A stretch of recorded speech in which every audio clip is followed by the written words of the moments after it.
Marianne. I can hear you too. Great. Hi. Hi. Well, I know I just looked at your question and I said, well, we can either do it two ways. We can either just have like a quick brief now and then go into the rest of the interview, or we can just have the quick brief now and then book another time for the full-on interview. It's whatever you Oh no, just go ahead. We just go ahead. do Okay, let's do it. as it goes. Yeah, let's do it. So tell me a little bit about yourself and your organization and what you're passionate about.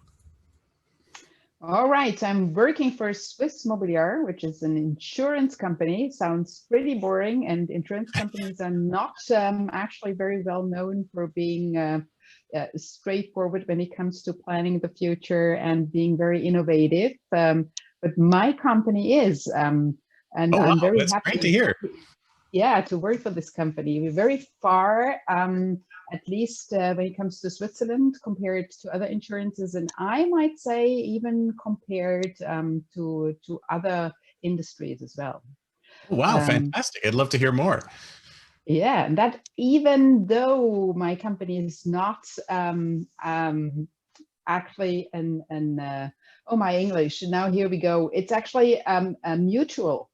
So it's a quite different organizational form and legal form. And Okay. in the past decades, they have been known to be very, I'd say, conservative, traditional.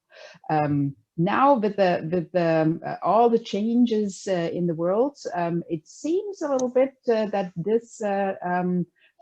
these kind of companies, mutuals, cooperatives, seem to become more fancy than they ever have, and they actually have the power and the money and the spirit to innovate, because they don't have the pressure of those companies who actually have to fulfill the wishes and needs and pains of their shareholders before anybody else.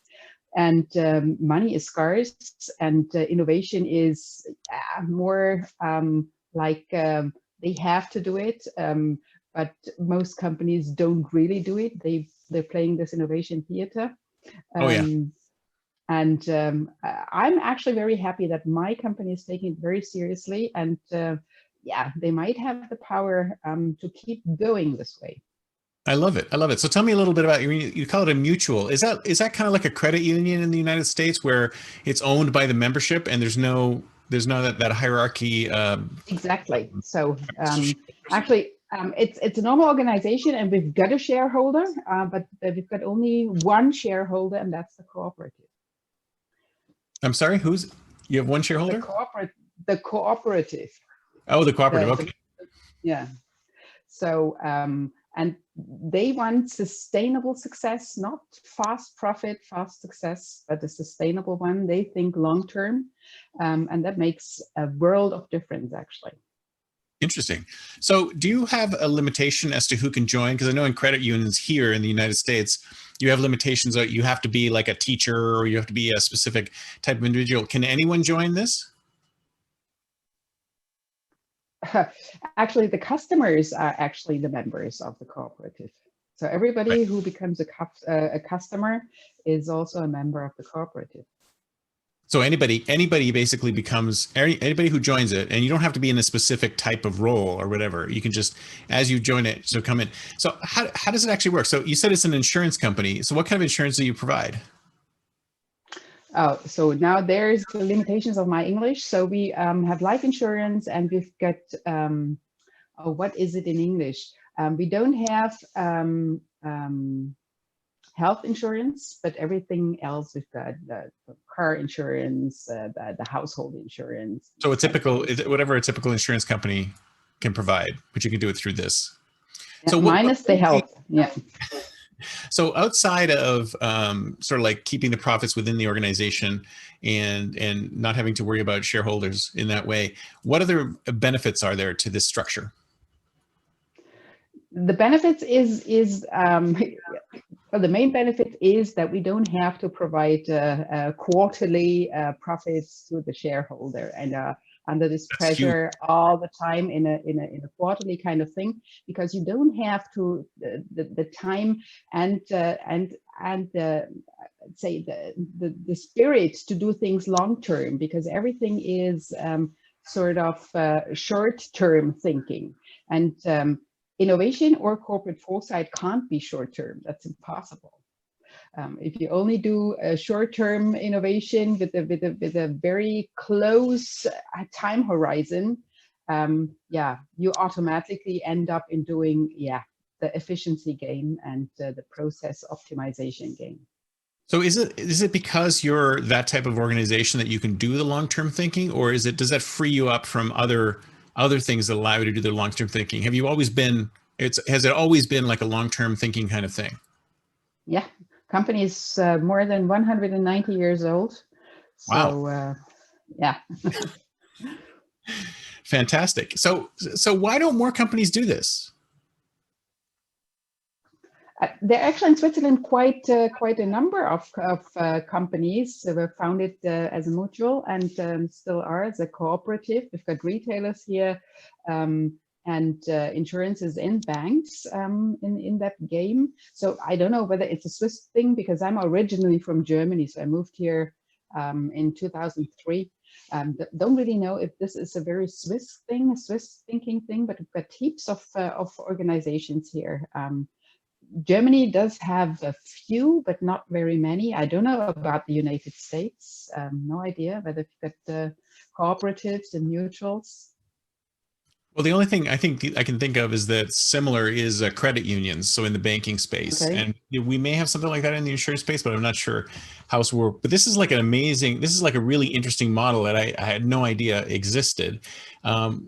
So do you actually, does this mutual model also extend outside of those kind of spaces? So to any kind of corporate structure? I don't understand the question. What do you mean by that? So you said banks and insurance, you have banks and insurances that are mutual. Are there other types of companies that are also mutuals? In Switzerland, yeah, retailers. We've got the biggest retailer here in Switzerland is also a cooperative. So how does decision making work in companies like that then? I mean, do you just sort of like throw every decision out to your members, or how does that work? No, of course not. You don't have to ask all the members. There were representatives of the members, but they only decide about cooperative matters. And the organizational structure is that the Swiss Mobiliar, the insurance company, is actually a very normal organization with a shareholder, but the shareholder is the mutual. So we only have to care about this one organization, and there are representatives of the customers in there, because otherwise a company, of course, wouldn't be able to make a decision, because if you have to ask everybody for everything, you're too slow to I don't know. Can't you do that with technology? Like just have like an app which says, here's your list of decisions for the day, and then just like everybody gets to make a decision at the same time. That's right. Yeah. Maybe in future, but so this is really interesting to me. So can you tell me a little bit about some of the types of innovations that you were able to move through this kind of organization, as opposed to you wouldn't be able to do elsewhere? Well, we've got a more holacratic approach to it, because we've got this mutual. The mutual's got a lot of money because we're very profitable and very successful. So the disruption hasn't arrived completely in the insurance industry in Switzerland yet, I would say. But of course, we're feeling the advent of them coming. But innovation is actually taking place everywhere, also in the mutual, because we have a big societal engagement area, because the mutual actually says we have to do good for society with the money earned, because that's they're giving us the money, so we have to give something back. And the last 10 years, quite a lot of things have been happening there. What we've got, for instance, in that area is the Atelier du futur, that's the French saying for atelier of the future, for 12 to 15-year-olds. It's a free summer camp actually for that age group, and they can go there and learn about a sustainable future. They learn techniques like design thinking there. So we're preparing the young people in Switzerland to think sustainable, to learn innovation techniques, because we think that belongs to the skills of the future. We're doing things like that. We've got, for small and medium-sized companies, we've got actually design thinking workshops. They get as a present 2.5-day workshops. Oh, nice. So we resize the format, and they get it completely free, because small and medium-sized companies, actually those companies, they can't afford to have those consulting firms doing things for them and develop the innovation methods within the company, but they still need it. So Swiss Mobiliar says we are a small and medium-sized company market. Switzerland has, I think, 94% of the companies are small and medium-sized. So that's a huge market, and they have to survive. So they have to learn innovation skills. So we provide those workshops, quite a number of them over the year. Each workshop costs around 20,000 Swiss francs, and we're doing like 40 a year, giving them out free of charge for the last couple of years. And are these members, are these member organizations in the? Oh, because that's paid by the mutual. The requirement is that it has to be available for everybody, not only for customers and members. Wow, fantastic! Yeah. I Yeah. love that giving back. It's great. Yeah, so you don't have to. So we've been moving in that innovation area for a long time, not only doing it internally, but also trying to teach the society, the younger ones, the companies doing it. And for our company, the innovation is actually working full force on all 3 horizons. For us, Horizon 1 is 1 to 2 years. That's actually the normal innovation, the innovation every company does, the efficiency kind of thing, the product optimization everybody has to do all the time to keep up with the development. And then Horizon 2, we've got the speedboats who are actually developing minimal viable products and doing all the testing to see whether the idea can fly. And we've got Horizon 3, more than 5 years away, where I'm actually sitting with the corporate foresight in the corporate foresight management, trying to anticipate the future and see what bigger developments are happening there based on trends and key impact factors, and to funnel them actually like in a sales funnel. I always say it's like a sales funnel. You have to have a lot of leads. You have to qualify them into prospects, ABC prospects. Those are the speedboats and the initiatives actually on Horizon 2. And once they're qualified, they actually turn into customers, nice. Products and services actually in the core business. Yeah.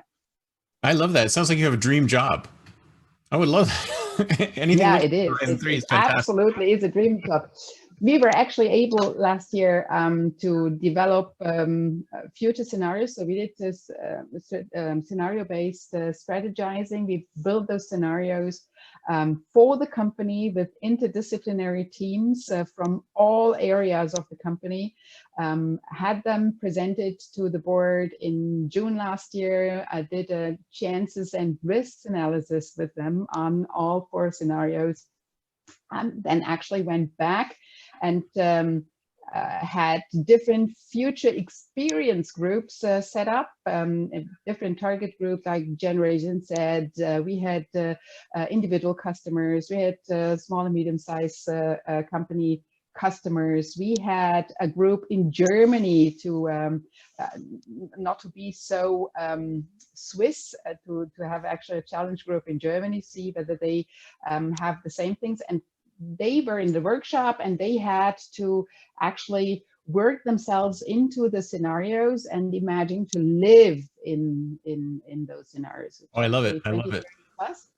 And then we had those discussions. What do they like about the scenarios? What are they enthusiastic about? And what is actually what they're fearing in these scenarios? And what needs do they actually see for themselves within those scenarios?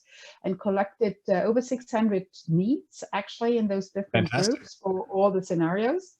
And had then, of course, we condensed them and clustered them because many of them actually were identical in the different groups and scenarios, and actually had then a short list of those that appeared in all scenarios and in all target groups. Because then it doesn't really matter which way the world is developing, these needs gonna be there. And those companies who can actually answer to those needs, they will earn money. And we're taking these, we call them the innovation focus areas now. There are 5. The board actually chose in September, was actually verified by the mutual board in November. And this year now, we're going straight into those focus areas. And what we're doing right now is more workshops, and everything actually, Chris, is digital. So we're doing it over Teams and with Miro, and having heaps of people in there, but it works just fine. Just next week, we're going to have on one of the focus areas, we're going to have a workshop and be using systems thinking. Because all the focus areas now are, and that's quite unusual, I think, based on needs. So they're not called artificial intelligence, or we're doing something on voice assistants or something like that. No, they're actually quite different. One actually is solidarity, quite an interesting thing. That's interesting. And it was derived actually from a very strong need through all the future experience groups, from Generation Z to the bigger company customers. And everybody actually said, in a different wording, of course, but it came down to that they don't want to live in a world where everybody is very egoistic and everything is very individualized, and everything is decided by technology, and we don't have this feeling of belonging anymore. They were really afraid. This was the most dystopic picture they were painting, that they don't want that was very strong, and they don't want to belong to a community. They want to do something for a community, get something back.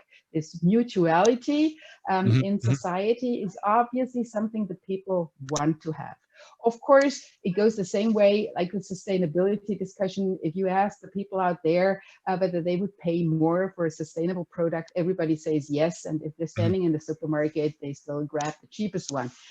We've got the same problem in the privacy paradoxon. Everybody wants to keep their data private and not dish them out to all those companies, but everybody's too lazy to care about the cookies and the privacy things you can manage, but you don't want to manage. So it's the same here, of course, I suppose. The people are saying that, but not really willing to do a lot for it. But well, that's the way it is. But nevertheless, there seems to be a big need that somebody can fulfill.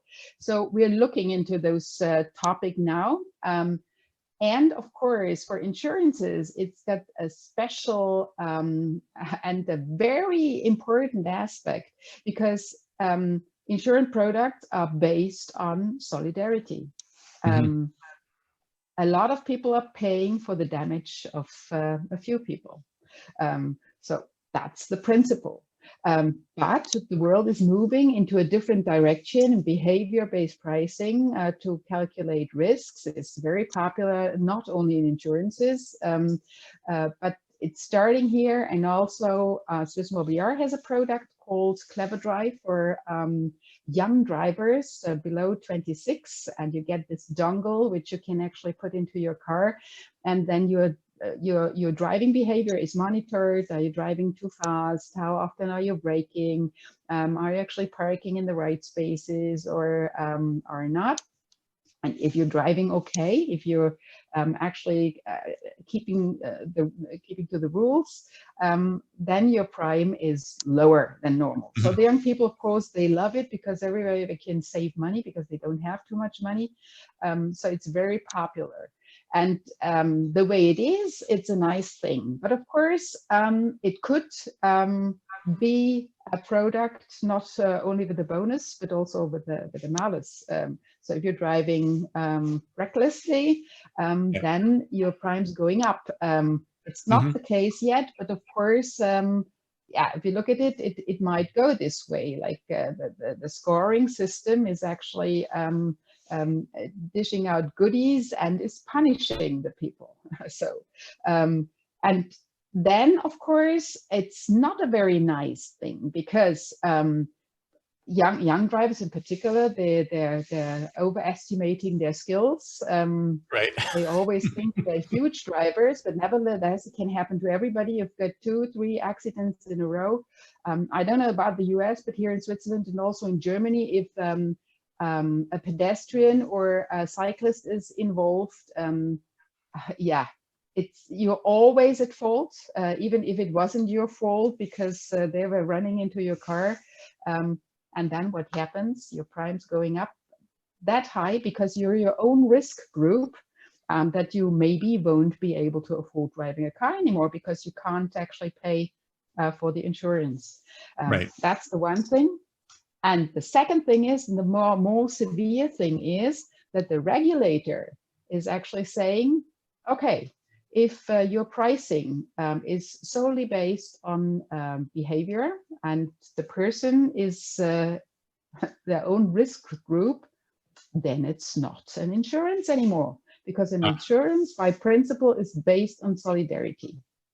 That wouldn't be too bad actually, but the regulation here in Switzerland is quite strict, and that's why competition is not that high, because you need to have a lot of money to become to get an insurance license here in Switzerland, because we've got the rule that if that earthquake strikes and Switzerland actually is destroyed, the insurance companies have to be able to pay for the damage.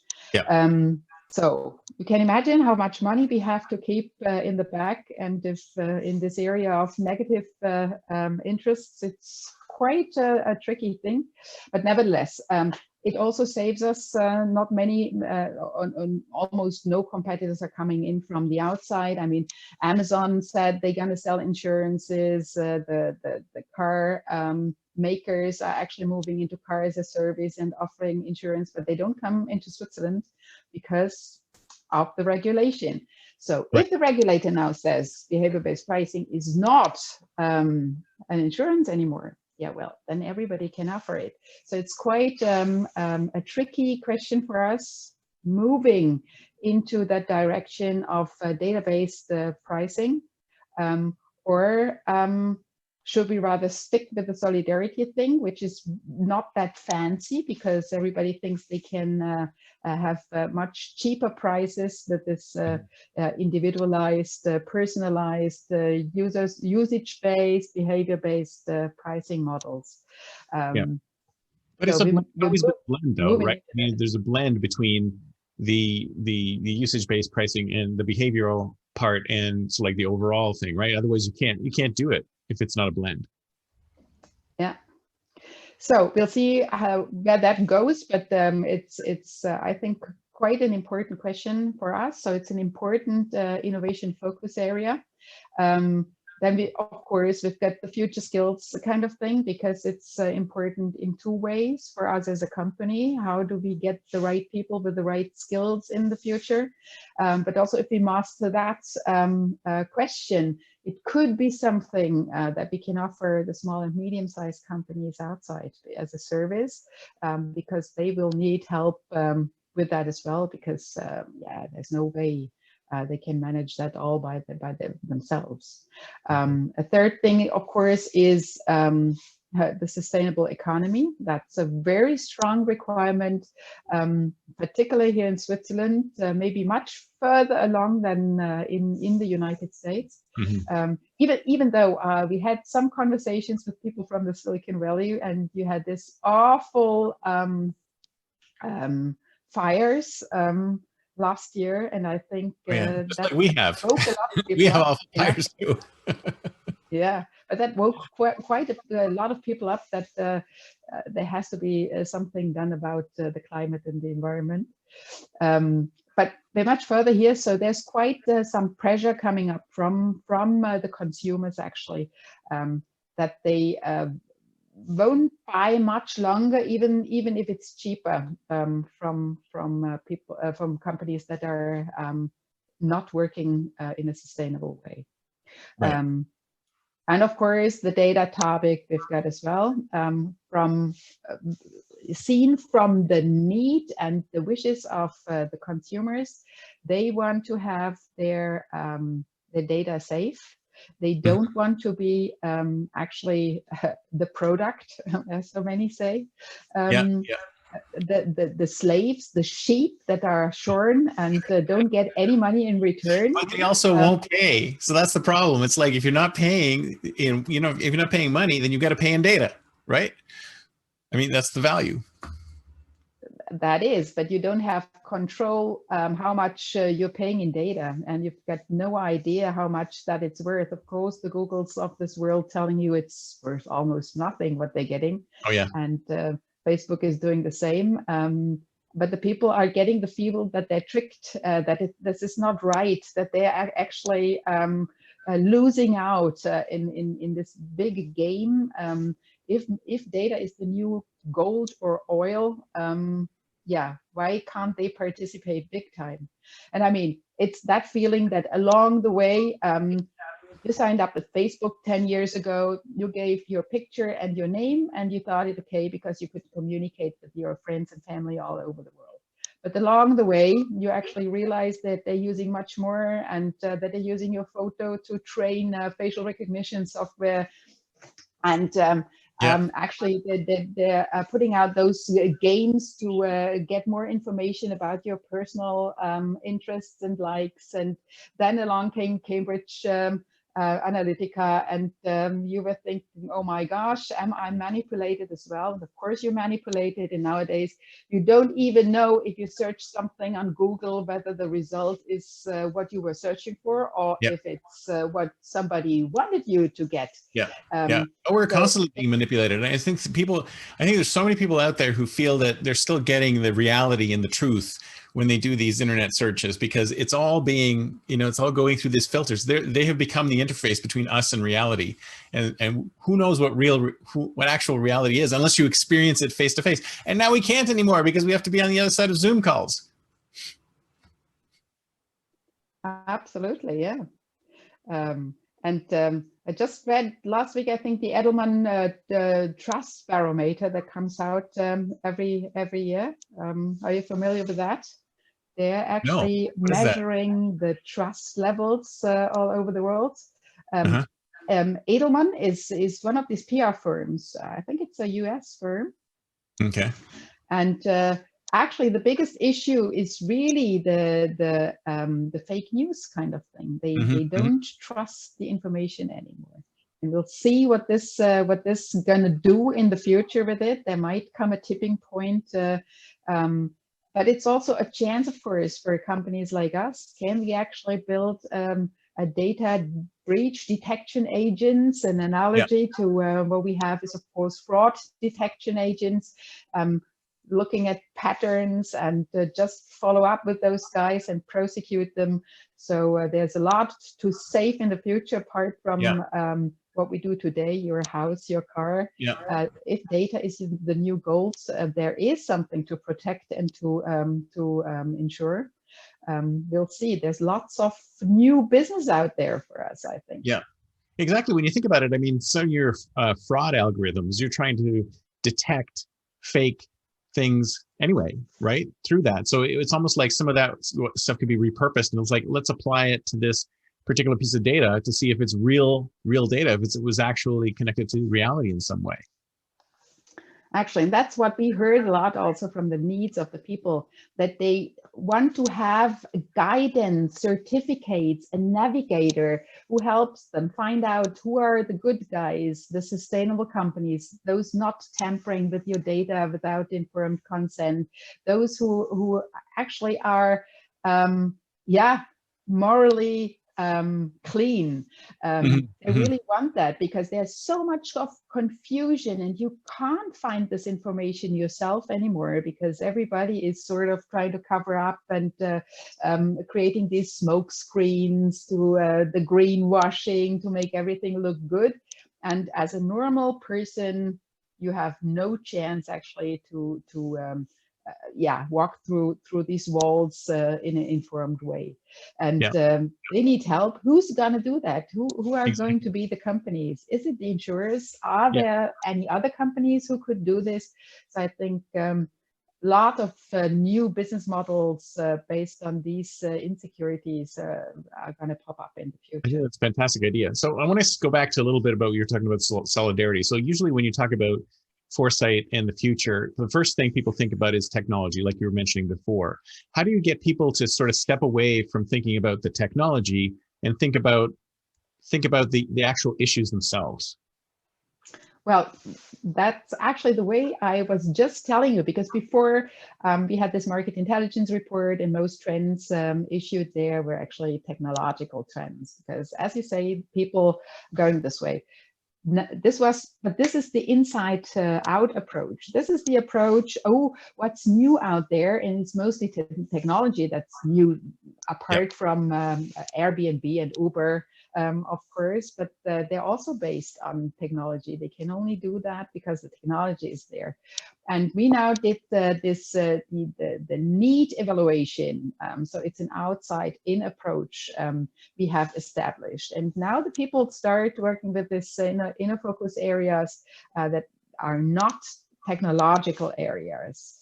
Of course, technology comes with it. You have to think technology there as well.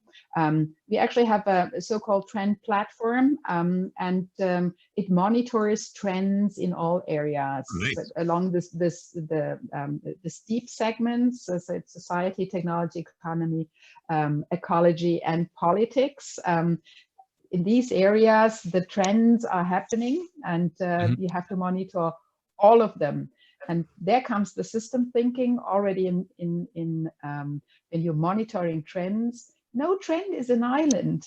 I mean, they are influenced by other trends, and they are influencing other trends. It's a system, and you have to look at the system. You can't look at an isolated trend, and in particular, not at a technological trend, because I at Swiss Mobiliar, we're very convinced that technology is never the driver for innovation. It's the accelerator or the enabler of innovation. But if there is no need, even technology can't help. So now you're frozen. Can you still hear me? Yes, I can still hear you. And you look frozen to me. So hopefully, hopefully your internet will come back in a second. Oh, now I can't hear you anymore. Your picture is frozen, and there's no audio. Hello? Can you hear me now? Hello? Hello? Hello? I think we may have lost our internet. Oh, now. Yeah, are you still? Now I can hear you again and see you again. Okay. Yes, I can. This is the world we live in, right? Stop. Yeah.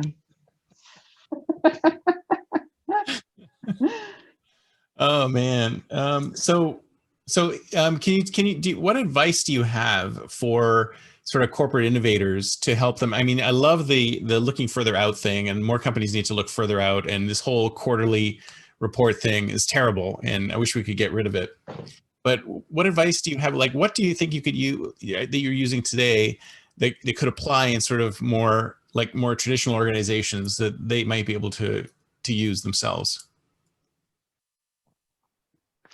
Well, it's difficult if you don't have the time. Actually, they've got these innovation departments And of course, also here in Switzerland, there is the discussion going on. Can innovation happen inside a corporate, or do you have to move it outside to be able to think free? I'd say they are both right, and you have to find something in the middle of it, because if you move it outside, which lots of companies have done the last 10 years, and they had their innovation garage, and they had the people sitting there, they've got the problem that they're not taken seriously by their colleagues in the corporate, because they think those are the play kids. They've got their sandbox there, and they've got a nice life, and they can play around the whole day, but nothing ever comes out that the corporate can use. Because, of course, on the other side, you always have the not invented here syndrome, and they've got no idea how business is working kind of conflict. So lots of ideas are dying, even though they might have been good, but they were actually set up or translated into corporate language and really tested with the people in there. Not involved, not accepted. So what I think what has to happen in the future, and what we are trying to do, because I've got the task now to be the head of the FutureLab, is to involve the people. We actually got the vision, every employee an innovator, because it's actually ridiculous to think that for a corporate, I don't know, 12 people or 20 people or even 80 people, depending on the size of the company, sitting outside in an innovation garage can actually shape the innovation of the entire company. They don't know all the areas in the company. If it's a big, diversified multinational, they can't do that. It's impossible. So you have to use the intelligence of the masses. So how do you do that? Because people are so caught in their daily business, in their core business. If you tell them they should, they most probably won't be able to, because we've got different priorities. This is nonsense, or you hear, I think about that all the time. We're very creative here in this department. We can do it, but they never really do it, of course, because they're still on this Horizon 1 efficiency game, optimizing game. So how can you actually do that? Of course, you have to expose them to the future. And I don't know, I'm sure you know Ari Popper from Sci Futures. So we're actually taking this approach that people, if it's very difficult for them to anticipate the future. If you ask people about what the world will look like in 20 years, they stay very close to what they know. They actually extrapolate a little bit what kind of smartphones you're going to have. Then maybe the smartphone is then implanted into the skin, but it's still the same kind of thing. Human beings are not very good in doing that, actually. But what they can do is the backcasting kind of thing. If you present the future to them, like in science fiction movies, every single person in the world will sit in there and actually derive or resonate what it's going to mean for them personally, for their family, for their work, for whatever. These kind of thinking starts automatically. You can't actually stop that, and you have to use that dynamic actually for the company. So what we're going to create throughout this year is exposing people to the future. First of all, of course, with the scenarios we've built anyway. So we're going to transport them into stories to be distributed among the employees, and then we're going to have future moments. So we're going to have those who are interested, they can try technology like the HoloLens or telepresence robots, these kind of things. So technological things which are tangible, you can actually try. Because automatically, again, it will happen. They say, but if we would be using this would mean this for my work. And maybe they can come up with ideas how this can be used, or where the advantage would be, maybe in a field we haven't even anticipated. And That's what we're going to do. Also, we're working with speculative apps. Some they will know that they are testing them, some they won't. There are plans for fake audios to make them actually aware what can happen there, and maybe what kind of things should be insured in the future, and where we need detection agents built for.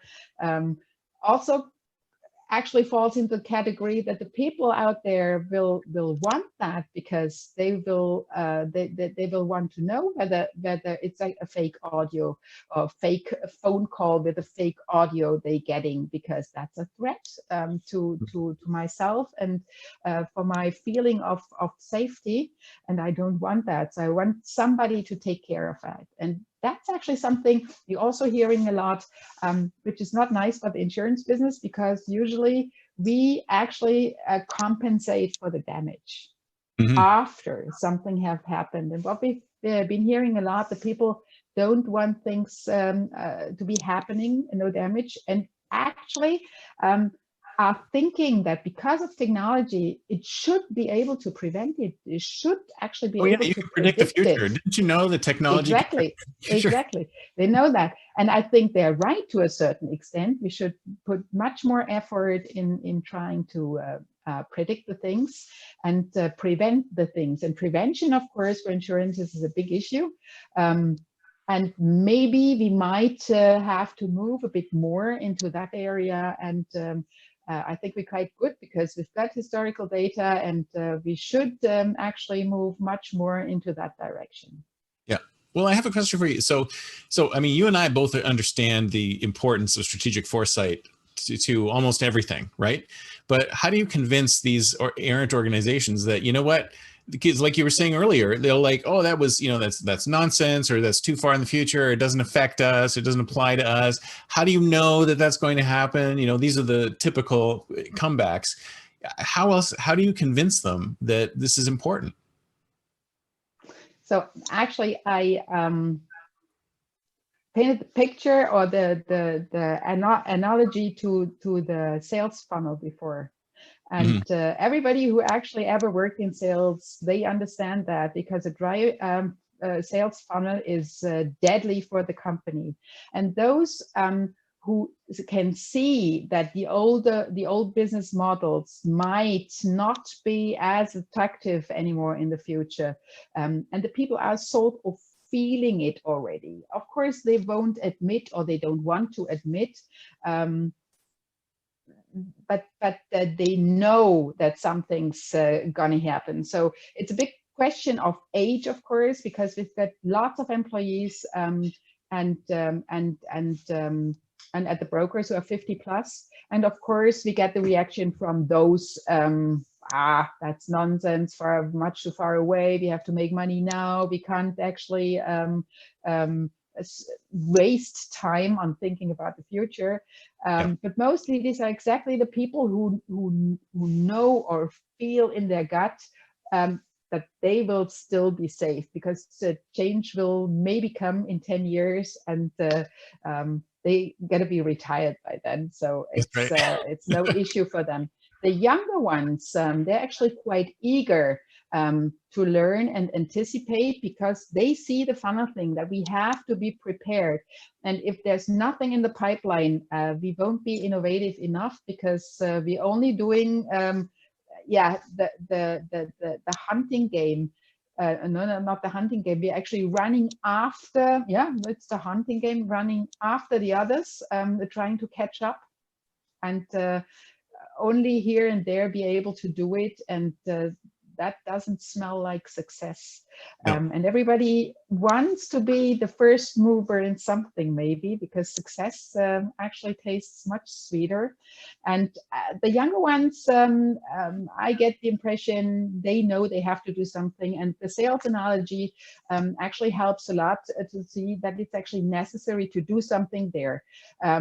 even though, of course, we still get that, but I don't have the time. It's nice that it's your responsibility. And we try to overcome that by involving people. And in all those workshops I was talking about, and workshops that are coming up with the innovation focus areas, to have as many people from the different areas in there, because it's actually fun thinking about the future. And we're doing it with the methodology, of course. We did the scenario building is very fact-based. You do the trends and key impact factors. You do the cross-impact analysis.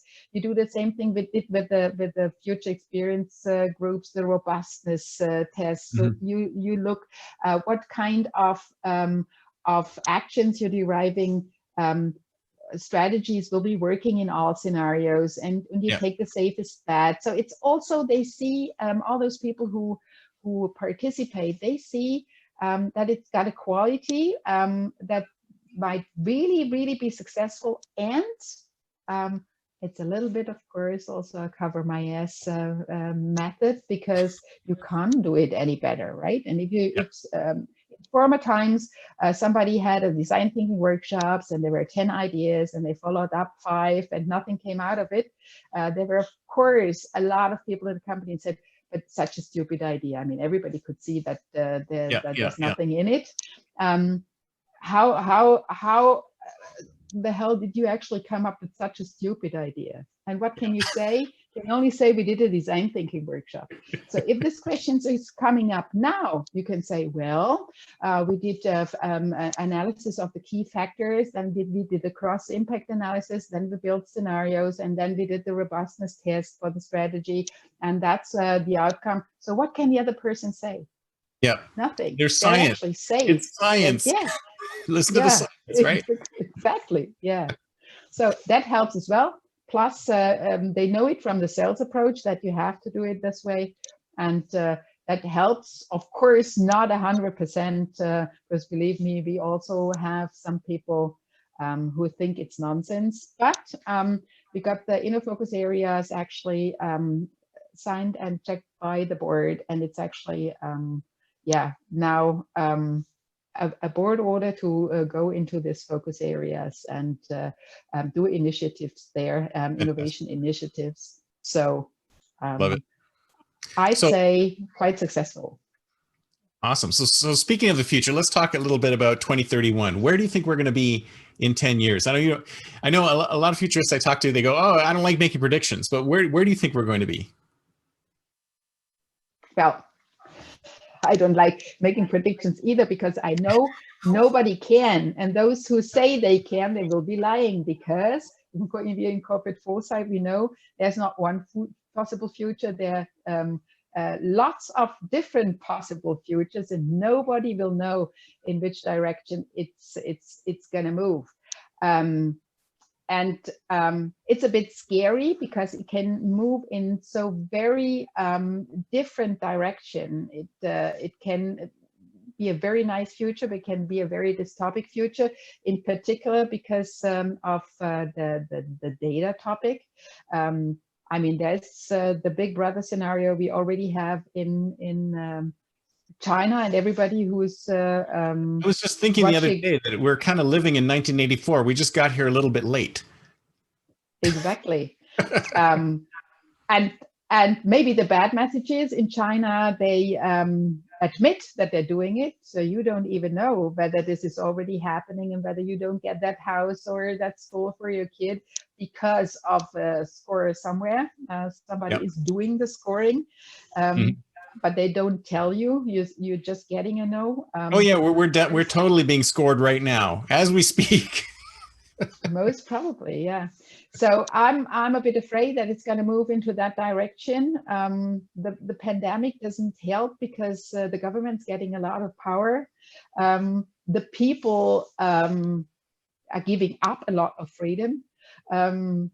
So there are indicators, but of course there could be the counter trend, the people wanting to be free and having much more control over themselves, which means over their data as well. So it could move into a revolution there, actually getting Facebook and Google and Amazon to lose the power.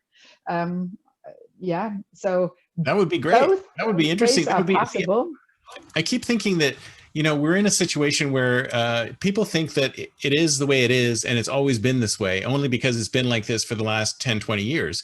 But, you know, Google, Facebook, Amazon, Apple, they were not supreme forever, right? So they could easily, you know, this could be the end of their day, and then we could see a whole new suite of companies, you know, take their place.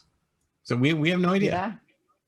And we're actually I was discussing nice thing like that. I mean, maybe not very ethical ways, because we're talking about the data problem is we got another analogy like smoking. Think 20, 30 years ago, smoking was so cool. The Marlboro Man and the smokers were actually the most social people, and they were smoking with the CEO, and they got informations nobody else got. And yep, smoking was just fantastic.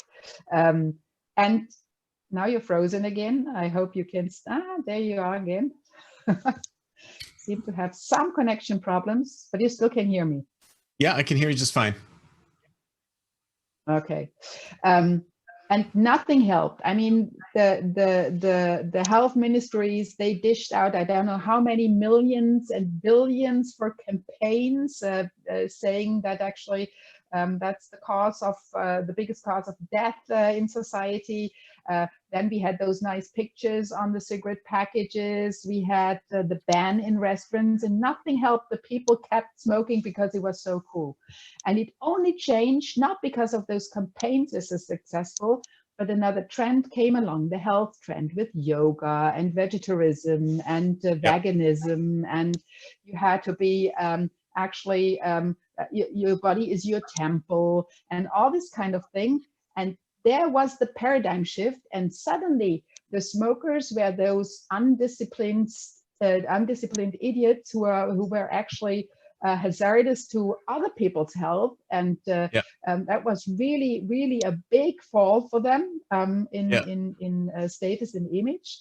And it came because of that trend. And looking at the data now, how can we actually copy that? And what do we have to do that I'm actually a social, how do you say that? A bad guy or a bad girl if I'm not protecting my data, because I'm also putting you at risk if you connected with me on a platform, right. And that I'm actually socially banned. Yeah, you can actually absolutely use that now. It's a great example. I never thought of that, but yeah, that's a great example of sort of like a systemic cultural change that occurred really quickly, right? If you think about it in retrospect, you know, over the course of time, it seems like it happened fast. You know, it's like wearing hats. Remember old movies where everybody used to wear a hat, and then all of a sudden, no hats. It's like these kind of things can happen just like super quickly, as long as there's some, you know, disruptive influence that makes it happen. So very cool. Yeah, and that's what we have to look at the system, and which is actually the leverage point that's changing the things, and we have to do it. So for the data thing, of course, you could have some shit storms set up so that the people think, I have to be careful because this can happen to me, because as everything with the data, the people think it's no risk for them. You hear those things like, I've got nothing to hide, and they can have my data, they're worth nothing. But we talked earlier about the manipulation thing, and most people don't see that. But they're actually losing their information rights. Exactly. Because somebody else is informing them. It's not me searching for the information, it's the others actually giving me the information or the information they want, and not the information I want. And that's something I actually cannot accept. And that's why I'm thinking, how can we copy that? What kind of trend do we have to initiate or trigger, or what kind of revolution do we need there to go that way, that the people think it's actually you're putting me at risk, and I don't want that, and I'm getting social pressure. That would be nice. Yeah, we definitely need to use that. Well, this has been fantastic. Thank you so much. I love the different topics that we covered, and we're kindred spirits when it comes to strategic foresight. So if somebody wants to get in touch with you, what's the best way? The best way is LinkedIn, or yeah, you've got to find me on LinkedIn, and the contact data is there. Okay, perfect. Well, I'll put your bio and other information in the show notes, and then anybody can get in touch with you that way. Thank you so much. This has been great. Thank you very much. Talk to you soon. Bye. See you soon. Bye.